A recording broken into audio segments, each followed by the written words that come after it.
I think there's times when it's wonderful just to be together. And I suppose that it could be said that none of us ever seem to get all we ask of God. But when we really get desperate to find help from the Lord, most of us know how to do it. It's more than just a passing prayer. It's more than just a little wish of some kind. Here in this case, in this scripture, Ezra, the book of Ezra, chapter number 8, and let me begin reading at verse 21. Then I proclaimed a fast there at the river of Ahava, that we might afflict ourselves before our God, to seek of him a right way for us and for our little ones and for all our substance. Really, when you get in a tight, when pressures are on you and you hardly know which way to turn, God has arranged a method whereby we can find new help in a time of emergency, in time of need. And here Ezra said he proclaimed a fast because they wanted to find a right way, God's way for them from God and for their little ones. Now, if we ever were desperate, we ought to be desperate in this hour we live. Are you trying to find a right way for yourself and for your family and for your church and for your friends? Are you trying to find a right way? Let me continue reading a little from the passage there, verse number 22. For I was ashamed to require of the king a band of soldiers and horsemen to help us against the enemy in the way, because we had spoken unto the king, saying, the hand of our God is upon all them for good that seek him, but his power and his wrath is against all them that forsake him. So verse 23 then, so we fasted and besought our God for this, and he was entreated of us. I may read a couple of the verses in the latter part here. God help us in this day that we live. I have fears that most of us just live our lives in about the usual routine, unless there are situations and circumstances that develop that need special attention on our part in order to get God's attention to help us. So Ezra proclaimed a fast. He faced a real crisis. He proclaimed a fast to seek the right way. How long has it been? Let me just ask you frankly, don't answer it out audibly. How long has it been since you have fasted any? It's almost a forgotten subject anymore. I don't know whether we preachers do so little fasting until maybe we would be ashamed to talk much about fasting. And whether you've ever obtained any new help from the Lord by fasting or not, we would not know. But our surest guide in troublesome days is to look back at history. So here is a man in the Bible by the name of Ezra who faced a real crisis. He was to lead his people back to Jerusalem.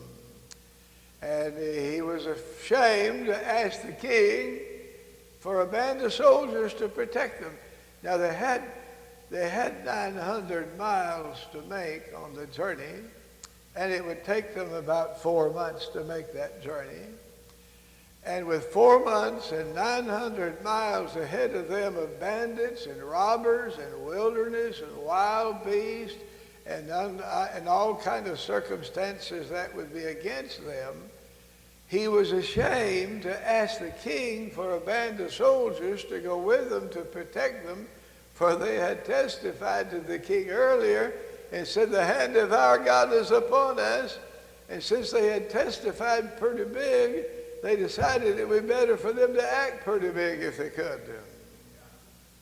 And if you testify pretty big, then it's all right to ask pretty big. I mean, let's beg God. Tell God we're in a tight if you're in a tight and you need help, and see what he'll do for you. Who knows what God would do if we'd let him really have his way in our midst. I believe he wants to.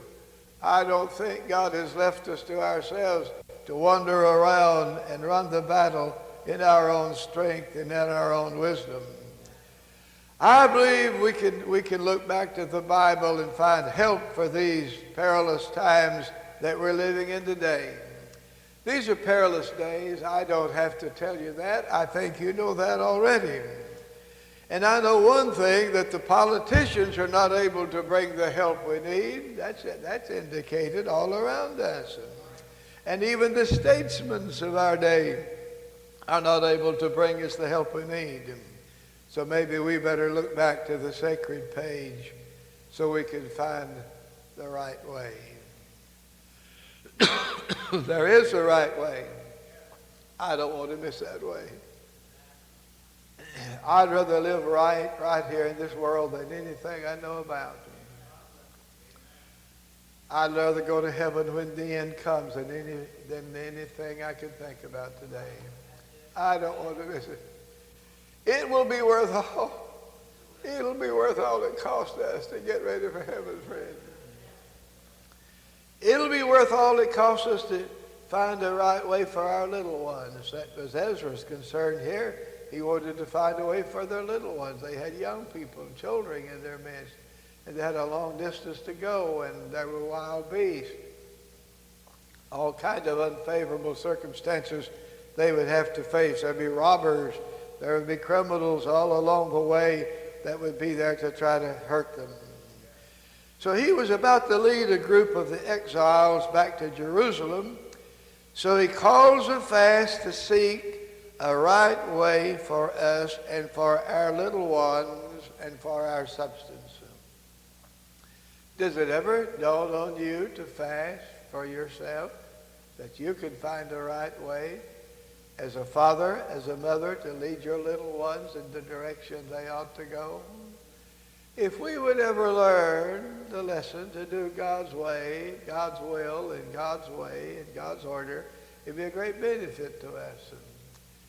I just believe there's a built-in reservoir somehow in our lives, that when you get in desperate need, when you're really desperate, you can find the right way if you want to. There's methods to follow in order to find that way. And Ezra's trying to tell us about it here in the Bible.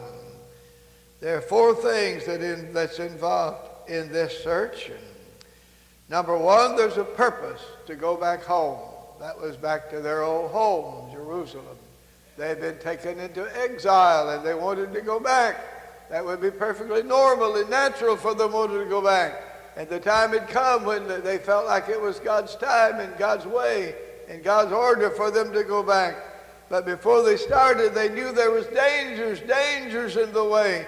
So they set up their purpose to go back, and we sought it. We began to search to find God in the right way to get our matters in order so we could go back home safely. We knew we'd need divine protection. We knew we'd need divine help. We knew we'd need help that wasn't normally ours. So he said we sought God. They set aside a fast, and the people fasted. God heard them. So they had a purpose to go back home. I think I could talk about the purposes that you have for your life.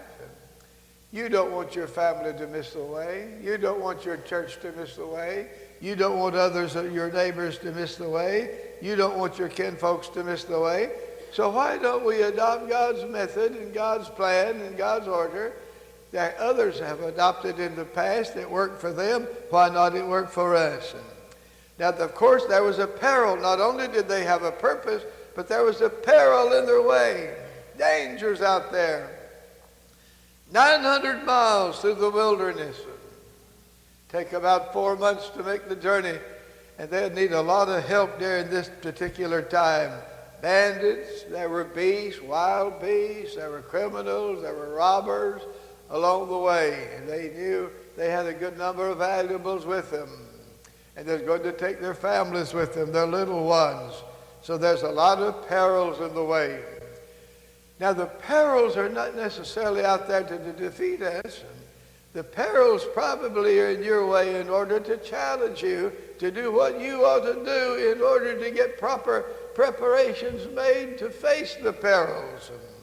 Not only was the perils in the way, they had a plan, a right way, a right way. There is a right way to go, thank God. A lot of families are missing it. A lot of churches are missing it. I don't have to tell you that. You know we're living in a day that's compromised so much, and people have let down so much, and people have got so busy with other things, and we've enjoyed so many good things of this world's concern, world order of things, not necessarily sinful, but just world order of things. And I don't want to live in just the world order of things. I'd like to have a separate kind of a life as I serve God, and I have had a great time serving God. God's never been unfaithful to see me through. He's always been there. He'll be there to help you. When you don't know the answers yourself, he can give you the answers. When you don't know whether to turn right or left, he's able to give you guidance. And when the journey is over with, you'll see that you made the right decisions, not necessarily so much because of your own wisdom, but because God's leadership was yours. And then not only did they have a purpose and a peril, and there was a plan, but there was a performance. Now, in this matter of performance, in other words, they said, and then we came to Jerusalem. They made the journey. They made the journey. They got through safely. But before they started the journey, they had a time of fasting and praying and waiting on God to seek a right way. Now let's settle the issues today. It's not the fastest runner that's going to make the goal. It's going to be the person who stays by it. I've seen a good many people start out well, they run well for a while, and then they get their mind on other things, evidently, and they turn aside, or they slow down, or they hesitate, and maybe they stop by the wayside. But here in Ezra's case, they performed real well. He said, we came to Jerusalem. They made the journey. Now let's talk about it for a while, the purpose. Ezra was taking them back to the house of God in the land that God had given them to begin with, and back to where they could worship God. Now, I wouldn't be surprised, but there's a lot of people that need help in this matter of worship. I wonder if we're getting too busy and too taken up with the things of time to really worship like we ought to. Are you spending time really at home worshiping or at your church worshiping? Do you take time for midweek prayer meeting? Do you take time to make plans for revivals and camp meetings? I've always been a believer in camp meeting. Let me tell you about one family I heard about in camp meeting. They were camp meetings people. They liked camp meeting. They went every year. One man and his wife, they said, that's our time of the year. We take off. We get our spiritual batteries charged during camp meeting, and we always go. They lived in potato growing country. And a few days before camp meeting time, the rain began to fall. And the grass was growing and kept on raining and raining and raining. And finally, a number of the men of the church began to talk, if the rain doesn't stop so we can get the weeds out of our potatoes, we can't go to camp meeting. We'll have to stay here and get the weeds out if it quits raining out of our potatoes. So it kept raining. And this one man and his wife and family, they said, well, we're going to camp meeting, potatoes or no potatoes. Whatever happens, we've got it settled. We're going to camp meeting. That's our time. We believe that's the right way for us to do, to seek a right way for our family. So the time came, and this one man and his family, they took off for Campmeeting. The other men stayed at home to get the weeds out of the potatoes. And while they were at Campmeeting, the weather turned real cold. Must have been in New York somewhere. I've been up there for some camp meetings, and they tell me they'll have a frost about every month, somewhere near that month. And 4th of July one year they had snow. Well, we don't have that down south, you know. That seems rather strange to me. But there are areas of the country where it gets cold. One time we had one of the conference presidents of another conference in the New York area there, down in our country, and he told about getting a call from his wife and said it was so many degrees that morning, and they had their top coats on and their overcoats on. After the service, after the meeting was over, he told us about the call from his wife. I went to him, I said, "Is your wife really truthful? Does your wife tell the truth all the time?" He said, "Well, yes." Then I said, "Well, I wondered when he told me it's cold up there." I said, "It's sure not cold down in this part of the country." Well, let me say to you, friends, when we talk about this matter of seeking a right way for our family, we ought to have a purpose that we're going to take the right way regardless of what it costs us.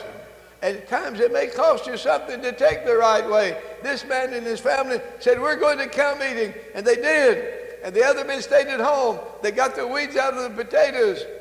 And lo and behold, it turned cold and frosted. And when the frost settled down, the man and his family gone to Campmeeting, it settled on the weeds because they were bigger than the potatoes.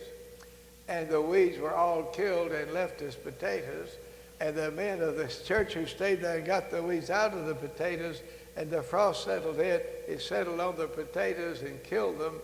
And this man was the only one that had any potatoes that year there. He purposed that he was going to take God's way, and God saw him through. I believe we ought to get a little reckless every once in a while in minding the Lord. We use our judgment and we just use what we think is the right way all the time. But I believe there's such a thing as setting our face toward heaven and begging God to give us his way, the right way for our families, the way to rear our families, the places we need to go, the things we ought to have in our homes for entertainment purposes. We could seek God's face. A lot of people, they don't seek God's face. I've known a number of families that didn't seek God's face, and they got some entertainment in their home. And I said to one man, after he'd had one for a little while, I said, "Joe, let me ask you something. Do you still have family altar after you and your family have watched your television the whole evening?" He looked a little strange and said, "Brother Agan, we're in no shape to have family altar when we watch the television all the evening." And I said, I tell you, we need a right way. We need to settle on what's right and what's wrong. And here's this man Ezra said, we wanted the right way. We're seeking a right way. And they proclaimed a fast in order to find God's direction. How long has it been since you and your family have sought God's face earnestly? Earnestly, you sought his face, willing to do whatever he would guide you to do. I trust that you and I have a purpose to make it through to the city and get our little ones with us. If I get to heaven and don't get my children and grandchildren there, what have I gained, friends? Oh, I don't want to lose the children. I don't want to lose their grandchildren and great-grandkids.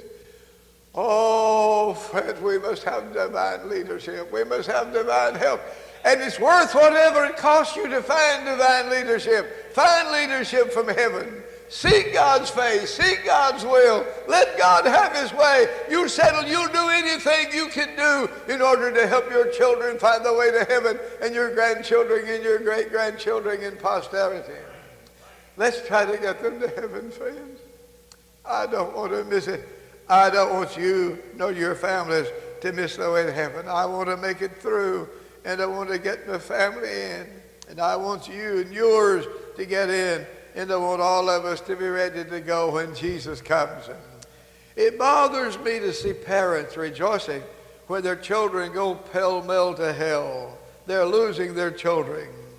And all of us know we could lose ours. I don't want to lose mine. But I know they're free moral agents. I understand that. But I believe if we as parents, if we would seek God's face, even with some fastings, we would begin to find God's direction better and clearer in order to help our children to get on the road to heaven. I've known people who waited on God, and I believe they touched the hem of the divine garment and then was able to direct their family properly. Our task is not only to get to heaven, but to get our little ones there as well. And I tell you, we need to be careful, friends. It's possible to get so spiritually selfish. And we're living in a day when that can happen to anybody, and is happening to a lot of people. They're getting spiritually selfish. They want to just seemingly to make it in themselves, and they let the children and other people's children go. Now, if we get to heaven, and I tell you this in utmost faith that I would be right in my statement here, if you get to heaven out of this generation, you can count yourself exceeding fortunate. If you get your family to heaven out of this generation, you can count yourself exceedingly fortunate too. Let's purpose to get in. Let's purpose to get our families in regardless of what it costs us. Regardless of the sacrifices we have to make. If we miss it, what an awful thing. What an awful thing that would be. We older people ought to be careful. Ezra's task was perilous. To get his people back to Jerusalem, back to their home. They'd been in exile.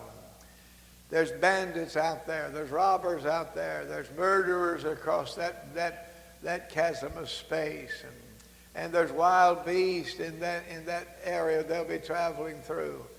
And he said, we were ashamed to go to the king and say, please give us an escort and to guide us through and to protect us on our journey back to Jerusalem, because they've been testifying pretty strongly about what God had already done for them. And the God who had done for them what he'd already done for them, they felt like surely he could help them to get back to Jerusalem without tragedy happening. Think about the treacherous roads they must have had to travel. 900 miles in those days. And now it seems like, to me, their task was a very dangerous task. The road was a very treacherous road they'd have to travel to get back to Jerusalem. The bandits will have to be faced. The desert shall have to be crossed. The wilderness will have to be braved. And we are in a parallel situation now.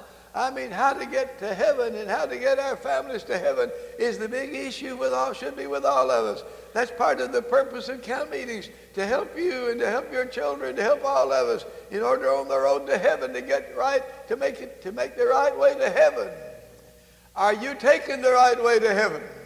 I remember hearing Brother Rob French tell about when God began to move in their family, when his mother stood up and they walked out of a church that was compromising and leaving the way, and they marched out and found some other place.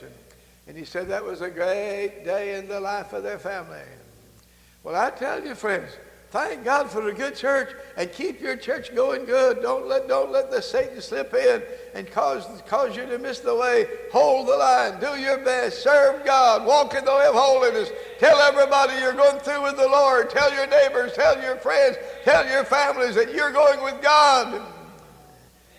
And then go with God. Don't just talk about it. Let's go with God. Let's bend every effort that we make in order to get to heaven and to get our little ones there. Hundreds of miles across the desert and wilderness, and bandits are out there and robbers are out there. And only our dangers are greater than Ezra's. I believe really what he's talking about, basically, he's talking about getting them back safely to Jerusalem. Well, the reason my challenge and yours is greater than Ezra's was, it's not getting back to Jerusalem that we're talking about. We're talking about getting to heaven and getting our families to heaven and getting our neighbors to heaven and helping our church people to get to heaven. Oh, friends, there's compromises all around. I knew one man, his church was quite a demonstrative church, and God would come on the scene, and they had a good church, but there's some people who began to miss the way. And this one man, he was quite a shouter. He was a pretty emotional man. And I actually seen him take his handkerchief and pack it into his mouth to muffle his shouts. He didn't want to be a problem to others. He did not want for them to be critical of him because he was shouting, and he was trying to muffle his shouts. Now, I don't know that I would favor that. I'd say this: we ought to mind God regardless what other people say about us. And they may say enough about you. They may not have much mercy on you if they think you shout too much. Not long ago, I was in a place that hadn't been to a place like that in a long time. And while I tried to preach, one dear old man sitting way back there in the back somewhere, I mean, you'd think he's fox hunting probably. He said, "Whee! Whee!" He said, "Come on with it. Sounds like it did 50 years ago. Whee! Let's have a time." I mean, just kept it up. Well, I kind of riding along with him, you know. I felt like it was all right for him to say that. Let's have a time. We don't have to bow down. We don't have to bend. We don't have to change this message. Let's hold to it. Let's mind God. Let's walk in the light. Let's get to heaven. Let's get our children to heaven. Let's get our neighbors to heaven if we can. Let's do our best to get other people to go. If they won't, then of course that's their wagon. We'll have to let them ride their own wagon, I guess. But we're in a parallel situation of what Ezra was in. His was basically physically, but ours is a spiritual task, a spiritual battle. And there's eternal values connected to this. There was not so much the matter of eternal values connected to Ezra's trip, evidently, but there is to this trip you're on and the trip that I'm on. There's eternal values associated with this. I mean, all eternity, where I'll be in for eternity, is dependent on what I do in this world. And what you do for eternity is dependent on what you do maybe in this camp meeting. I mean, those of us. This may be more important than you're dreaming about. When we talk about camp meetings, thank God for camp meetings. But all the truth that we need in camp meetings given, thank God for Brother Smart, one of God's great men to preach the gospel in these days we live in. Oh, how wonderful it is to have somebody to tell you how to walk in the light and tell you what to do. How wonderful that is.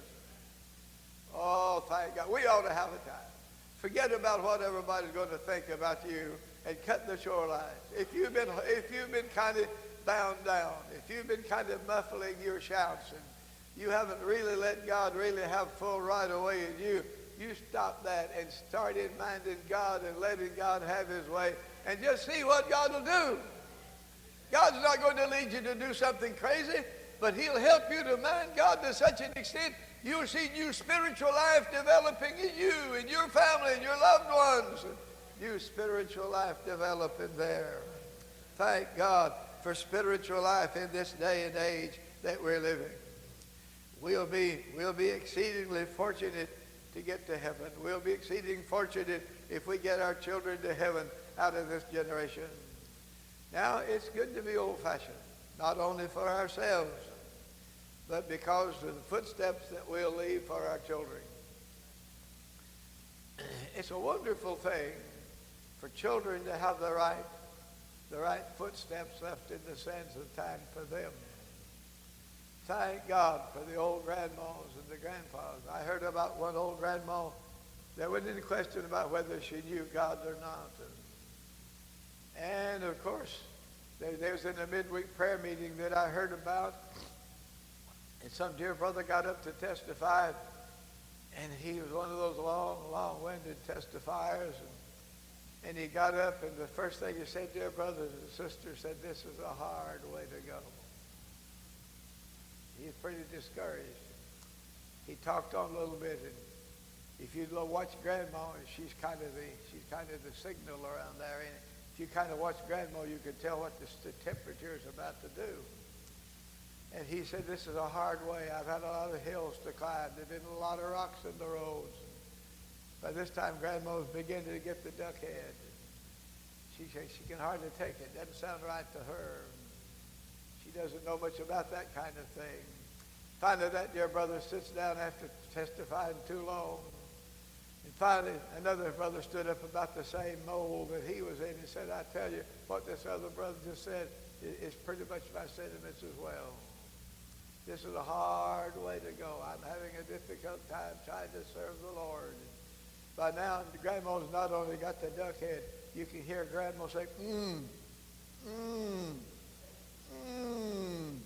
Not suiting Grandma what she's hearing. And when you think the prayer meeting is deader than a doornail, and there's no way to revive it, and you'd like to slip out and go home, but you wouldn't dare to leave right then because you'd be too conspicuous. People might think wrong of you if you did while you left. But when that man gets through his testimony, some old plowboy that hadn't been saved too long, he stood up and said, "Thank God, this has been a great day for me." Said, "I've been walking in the air since when I was awakened this morning." Said, "I was almost like I was floating in the air. I've been walking in the air all day long.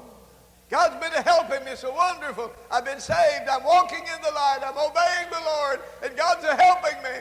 And he said, "While I was working out in the field today, a little scope of woods, I went out in there to pray. And there's an old stump, and I got on my knees with the stump and I began to pray that God the Holy Ghost would come and sanctify me holy. And while I was praying, God the Holy Ghost came." Grandma's coming out of the wilt. You watch Grandma. He says, "While I was praying, the Holy Ghost fell, and I had a great time serving God all day long." And Grandma said, "Whee, let me get up from here." And she takes to the aisle, and down the aisle she goes, praising God for what she's heard. I want to tell you, friends, I'm afraid we're getting too tame about this thing. Everything it costs you to get there. If you can get your family in, it'll be worth everything it'll cost you to get them there. Let's do our best not only to go, but to get our families in as well. I read where we lose about 85% of our holiness families along the way. Now, if one of those is one of mine, that's one too many. That's too many people. Friends, I don't want to miss the way to heaven. When I started out, I didn't know much about old-time religion. My folk was nominal Christians. They weren't drinkers and cursers and that kind of living. But they weren't really old-fashioned Christians like you and I today would term old-fashioned Christians. But I didn't know much about it. But I started in. Jesus saved me wonderfully. That little old mourner's bench that day. And I started out to mind the Lord. And I'd seen other people fall, start, make this, and then they'd stop. But I began to pray, "Lord, help me to walk steady over the places where so many other people are slipping and falling and missing the way." And I didn't know how to pray. I didn't know how to read the Bible. I didn't even have a Bible when I got converted. Times was hard in those days. Finally, I bought me a little Bible. It cost 39 cents. It's printed on newspaper. About that thick and not much bigger than that in dimensions and size. Not a big Bible at all. But I began to read it. I began to read that Bible. And I began to enjoy that Bible. And I read the story of creation in Genesis and never questioned one thought in that story of creation. I believe it's just like the Bible said it was. I went through the college and university, and I came out still fully persuaded. I saw other young people who'd gone right straight for a long time, several years. I seen them get into the higher education ranks, and they began to let down and let up and miss the way, and they finally then bankrupt spiritually, so to speak. But I tell you, friends, I didn't see any reason to give up anything the Bible had taught me, and I just kept holding on and kept reading and doing my best to walk in the light and serve God until today. I tell you, the way's brighter than it's ever been before. I'm not discouraged in the least in these days that we live. I believe the difficulties, of course there is, but I tell you, the way's as bright as it can be. I believe there's a heaven up there. I'm beginning to feel like the little boy who's sitting on the doorsteps, and he had a big ball of thread in his hand, string in his hand. Some fellow passed and saw the little fellow sitting there and said, "Sonny, what are you doing?" The little fellow said, "I'm flying my kite." The man looked at this, surveyed the sky and didn't see any kite. And he said back to the little boy, said, you don't have a kite up there. He said, I've looked for it. You don't have one. Oh, the little boy said, oh, yes, sir, I do. I do have a kite. I do have a kite up there. He said, I don't see it either, but I'm a feeling the tug on this string. I tell you, I'm a feeling the tug these days on this string.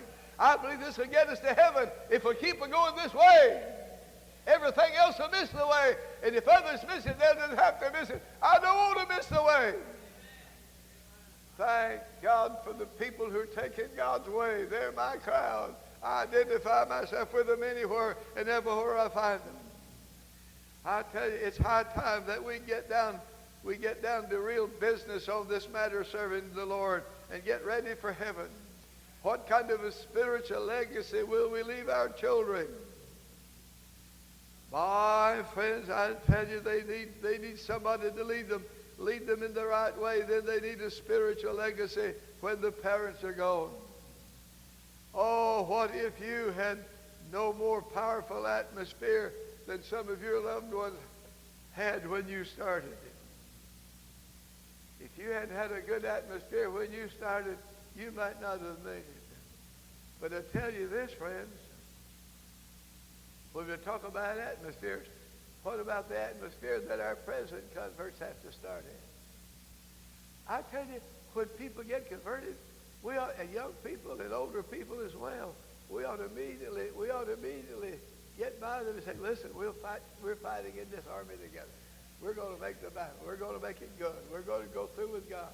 An old cousin of mine who got saved in the same revival, Jesus saved in the same revival I was in. Did he save me? And he was 69 years of age. One day he came to me and his chin began to quiver. Tears began to run down his cheeks. And he said, Bud, I'm so glad you got saved at a young age. Said I came and Jesus saved me, but all I had to offer the Lord was the ashes of a misspent life. Well, I said, Cousin Charlie, he took you, didn't he? Oh, yeah. I said, he saved me, but I didn't have much to offer the Lord. I said, young people have a lot to offer God. Well, I don't know about that, but God has all that I've had, all that I ever did have or ever will have. He owns it, friends. I want to be his. I don't want anything else but God's will and God's way and God's plan and God's program, regardless what the world says about us, regardless what they do, regardless of the pressure that may come on. I still want to go this way. I believe this will get us to heaven. I have an assurance in my heart, even as I'm standing here, if I just keep on, and I know this is a matter of conditional security, if I just keep on keeping on like I'm going one day, I'll be inside the gates of pearls. It's pretty hard to defeat a fellow when he thinks he's going to get inside the gates of pearls. If he's got it settled and he's going, and he wants to make it through, he's pretty hard to turn. Wouldn't it please God to help us in these days as we walk in the light, to really shed the light to our neighbors and our friends and our families and people about us? I've been disappointed in some older people over the fact that some weren't willing to go God's way. They started, but they weren't willing to continue. They fell by the wayside. They dropped out of the battle. Now, if anybody ought to be willing, it ought to be the older people who are nearing the sunset. It seems to me that everybody ought to be like one man I heard about that's getting old and haven't yet settled it. They had a new pastor to come to a church, a certain church, and this new pastor went out and found this elderly senior citizen man lived out in the area, so he went out to see him. And they were talking, and as they were discussing and talking, and the new pastor was trying to get acquainted, and the man was delighted to have the pastor to come to see him. And the pastor said to the man, well, sir, are you a Christian? And the old gentleman said, no, son, I'm not. Said, I thought about it a number of times, but really I'm not saved. Well, the young pastor said, sir, how old are you? And the man told him. And he wound up in years. The pastor said, the pastor said, sir, are you aware of the fact that you don't have much longer to live? And you better do something about your spiritual life? And the old fellow said, yes, son, I thought about it. Finally, the young pastor said, brother, don't you think we better pray? The old man said, I'm ready now. And the man prayed to him. Let me tell you, friends, that makes sense to me. If people got up to a ripe old age and haven't yet gotten saved, it looks like they know they don't have much time. We had a neighbor once. He was a backslider. I'd stop with him. I'd pray with him. I'd urge him to get back to God. He'd tell me he would. One day I was out in the community, for I was the pastor of that community. And I was out in the community visiting. And somebody passed and said, "I think Mr. So-and-so's dying, Brother Agan." I jumped in my car. In 2 or 3 minutes, I was at the home, for it wasn't far from where I was at. And I rushed into the home. 3 or 4 neighbors had already gotten in. The man had put him a bed. And I stepped inside the room where they'd placed him. And 3 or 4 of the men are standing on one side of the bed. I stepped to the foot of the bed so I could better see the man that was supposedly dying. As I stood there a few seconds, I began to see something happening. It seemed as every muscle in the body was becoming taut and tense. I mean, he straightened up, and it just seemed as if every muscle in his body, and his eyes almost popping out on stems, he breathed his last and went out to meet God. I've often wondered what he saw in those last moments. He missed it evidently. Hear me, friends. I don't want you to miss it. And the best thing I know for you to tell you what to do is you keep hand in hand with the Savior. You listen to the blessed Holy Ghost, and you fast some along the way. I mean, deny yourself of the food. Well, you say, it's hard for me to fast. Well, it's hard for some people to fast. And they tell me the right way to do it, if you have that problem, is leave off the bread, the good tasty stuff. Leave off the desserts. Well, you say, I like them better than anything else. Well, probably you do. But at least let's prove to the Lord that we're trying this thing like we ought to. We're trying to get to heaven. We want to live right. And you will discover maybe you're not as bound as you think you were. Maybe you simply thought you were bound by appetite when you weren't. I want to tell you, we better do our best, for our children are facing a difficult world, and our grandchildren are facing a difficult world. If we could look at the perils of the educational world that our children are facing in this day that we live, and yet our children are facing a new moral immorality in the day that we live, as well as the educational problems that are developing.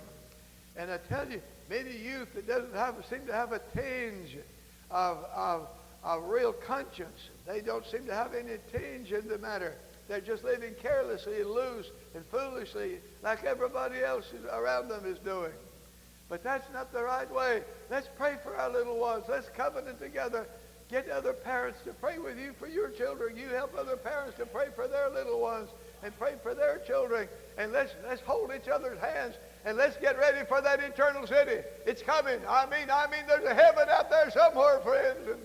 And I don't want to miss it, and I don't want you to miss it, and I don't want your family to miss it. Get them all in you can. I mean, do your best, do your best. If you fail, you can at least tell the Lord you tried. You did the best.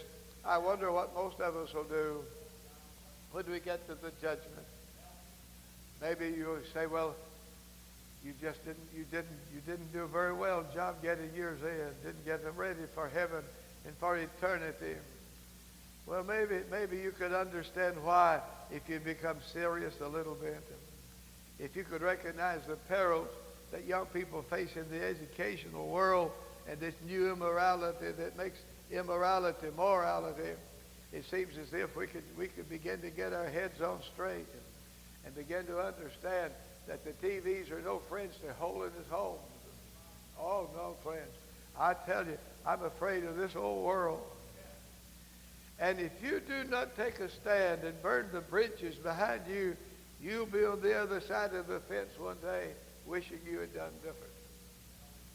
Why don't we act sensible like people ought to act and just get right down to business and analyze this thing to the extent that if you're disobeying, if you're failing to walk in light, if you're failing to testify at prayer meeting, how long has it been since you testified the second blessing, holiness, in prayer meeting? How long has it been since you prayed for the children's family, your families and your loved ones and your friends and your neighbors and the people in the church? How long has it been? Have you tried to hold up for the kingdom interest right in the church and keep the way of holiness, the lines of holiness strengthened? Let's purpose in our heart we're going to help keep the lines of holiness strengthened. I don't believe in fanaticism. I do not. I don't believe in liberalism either, friends. I believe there's a right way. Let's find that right way. If you haven't found it, find it. And stand there. Stand there. If it costs you, stand there. Pay the price, whatever it'll cost you. Hold the line. Tell God you're doing the thing that you believe He wants you to do. Preach it just as straight as the gun barrel. But don't let it be empty. I mean, keep the barrel loaded. Keep the gun loaded. Walk in the light. Mind God. Let's see what God will help us to do in these next. If Jesus tarries another 10 years, and I wouldn't say that He would, but if He were to, let's do our best to see this matter through, friends. Take a stand. Burn the bridges behind. You know what burning the bridge behind you means? Does that kind of language do anything for your thinking at least? Well, you say, Brother Agan, I tell you, I'm afraid people think I'm crazy. If I really take the way. Well, I'm not going to tell you they won't think you're crazy. For some of them may. I don't know. But I know some people who back down because they were afraid of what people would say. They back down. I could tell you names and addresses, but that wouldn't help you. They have backed down. And they've gone back to all that they once gave up. I mean, they've got their TV. The women folk have got their short hair and their jewelry and the short sleeves and the slit skirts. They got all of it. Just name it all, they got it. One day, if they don't do something soon, they're getting on way up in the air. Health is not good in their case. When they're crossing the line of world, they'll wish they'd done differently. But it'll be too late then. Now, it's not too late here in this camp meeting for you to settle the issues that maybe you're facing, the battle lines that you're facing, and the battle line that you're just basically weakening on in these days that we're living in. There's a lot of people seem to be weakening in these days that we're living in. But Ezra said, we want a right way for our families, for our loved ones, for our children, for our people. We want a right way. So they set aside a fast. They began to fast and pray for a right way. Now, let's look at the path, the plan that Ezra followed just a little bit. He went down desperate before God. And it was serious business. There's any question about it. And most of us like Christian fellowship, and we can have Christian fellowship. Don't you settle for the things of this world. You're on the right road when you're settling the issues to take God's way. And it may be essential for you to rise and stand on your own feet one day and say, by the help of God, me and my family, we're going to keep on serving the Lord regardless of what other people do. If everybody misses it, we're going to take the way. Well, what would be wrong with that? Don't you think that would be worthwhile? I read in my Bible while the church in the book of Acts fasted and prayed, the Holy Ghost said, separate me, Barnabas and Saul. Is this the way we ought to run our business these days? We ought to hear what the Holy Ghost says. The Holy Ghost has a perfect will for your life. God's perfect will for your life.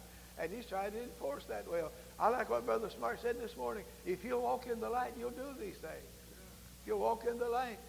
That means if you aren't doing it, you aren't walking in the light. I mean, I believe exactly what he said. If we'll walk in the light, we'll find a lot of things transpiring in our life. But to tell you one thing, it's too late in the battle for us to fool around any longer and delay any further now. Let's fall on our faces and on our knees before God and ask Him to show us and to show somebody the right plan and then walk in that plan. Ezra didn't say, now let's have a conference. Let's have a vote on this issue as to what we do, whether we ask the king for protection or whether we don't. But he said we'd testified pretty big to that king. We'd talked pretty big about our God. And we're a little ashamed to now go and ask him to give us a protection through the wilderness area here, through the desert area. We just were a little afraid he wouldn't have right confidence if we asked him for protection. I tell you what's happening today, friends. The people around us and the people around you are waiting for a new demonstration of God's direction. It goes without saying, a lot of people are missing his direction. But God is ready to give us a new demonstration of his will and his way and his plan. As the head of your family, why not become the head seeker and say, Lord, I want your best for my family. I don't want one of them to miss the way to glory. This is no day that we're not on. This is not a trial run that we're on today. Oh, no, friend. Eternity is involved in this. This is the real thing. This is the real run. I mean, today, this camp meeting time is a real run. It's a real issue. And it's no time for us to try to say we're playing games and trying to making a trial run of this thing like we have another opportunity. No, you won't have another opportunity. When this life is gone, then you'll go on to another world. There's only two places to go when that happens. And you understand what those two places are. And I'd say this is no time for human haste, but it's time for us to wait for divine instruction. And then when we have found divine instruction, let's go full speed ahead. Away with our puny excuses and away with the puny excuses for our failures. How important that is, mother and father and son and daughter, to have guidance, the right guidance. God help us. As a group, we must have collective guidance. In one sense, we stand or fall together. We will not make it alone. We will need the fellowship of God's people. Let us forget our differences. I tell you, there's a lot of things not worth quabbling over these days. Oh, God help us. Let's use good sense like holiness people ought to. Let's use good judgment like holiness people ought to. Let's settle the issues like holiness people do. And I'm not talking about any particular issue. Ezra said we were ashamed. And I'd like to talk a little bit about that. It seemed to me that there's a lot of people who profess religion that aren't living like they know they ought to live. I believe they understand the way well enough to know the way they're doing. They're getting shallower and shallower. They have no prayer time, basically. They have no time for fasting and praying. Prayer meeting, they have a hard time finding time to go to prayer meeting. I tell you, it's a lot easier to have confidence in a person's religion if they're faithful to prayer meeting. I heard about one man, he was faithful to prayer meeting. He was a devoted Christian. This is back a few years ago when the This Is Your Life was so popular, you know, they select a man maybe who worked at a place, and there's going to have a special day for him, to honor him. Maybe he's retiring now, and he's been a blessing to the people there. And so they were planning one of those This Is Your Life programs for one of these men, worked for this place. And they weren't going to tell him until the day it was coming off, just to be sure he was there. But somebody else who's in the group found out what day this program is to be held. And this other person went to that fellow and said, listen, that man will not be there on the day that you said, because that's his prayer meeting night. And he never misses prayer meeting. Never misses. He's always there. Well, they said, surely he'll miss one prayer meeting. This is a once-in-a-lifetime situation. When a man has This Is Your Life program in his honor, surely he'll dismiss a prayer meeting and miss it in order to be to such an outstanding program as we're setting up. No, the man said he won't. Said, I'm telling you. So they decided they better select a committee to go talk to him to see if they could persuade him. And they went to the man who's going to have the program, who is they going to honor. And so when they told the man that they wanted to honor him, and they selected he to be the man, and he was the man to get the honor. And then he asked him what the date was, and they told him. He said, well, gentlemen, I won't be there. So that's my prayer meeting night. I just won't be there. Oh, they said, you could miss prayer meeting one time in your lifetime to get such an outstanding. Gentleman said, listen, I won't be there. He said, that's my prayer meeting. He said, I meet God in prayer meeting. He said, I'm not going. I won't miss my prayer meeting. Well, thank God for people who've got good old-time religion to stay with the stuff and do what they ought to regardless what happens or what doesn't happen. Now, I don't know. I'm not so sure whether they had the program or not later. But are we ashamed? Are we ashamed? And do we slip out, as it were, out of the battle in order to take in a few ball games or a few races or whatever, you know? Do we go down and buy things to wear that we know is immodest and carries that stigma with it, and pantsuits and all this kind of jewelry and gold? Do we do all of that kind of stuff, kind of thinking that we're going to get to heaven too? Now, if a fellow didn't know any better, I'd leave that with God and them. I don't know what God will do with them. But I know one thing. When God the Holy Ghost has made the way clear, you won't make it to heaven unless you walk in the light. The only safety valve there is to be obedient. Are you going to obey? Are you going to walk in the light? Well, Ezra, they had their fast time. They started on their journey, and now the record says in the 31st and 32nd verses of that chapter, then they made it to Jerusalem. They had a safe journey. God saw them through. And if you'll obey God and do what he wants you to, he's going to see you through too. He's going to see you clear through the heaven's gate, clear inside the gates of pearl. And what a time we'll have forever when we get to heaven.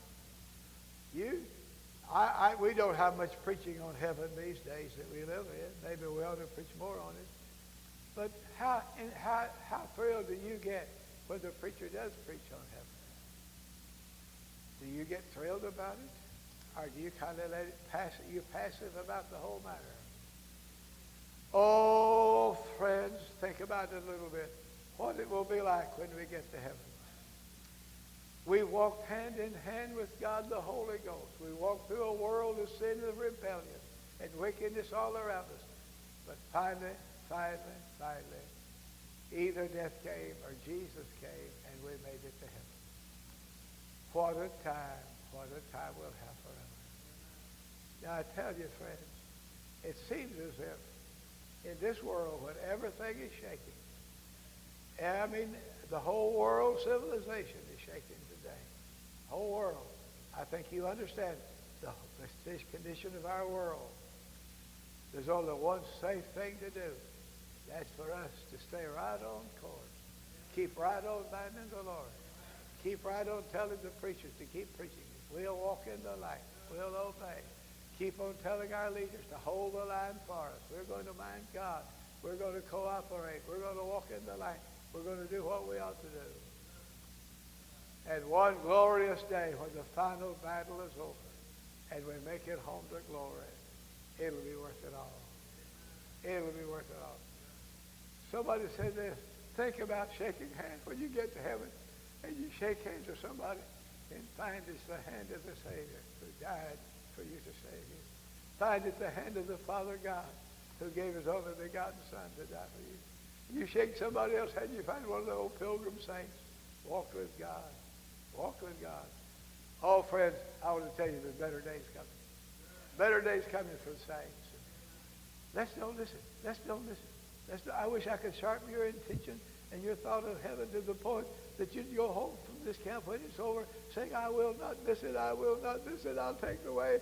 I saw an old saint one day under severe struggle and battle, and she rose from the dinner table. We was eating dinner together with the people.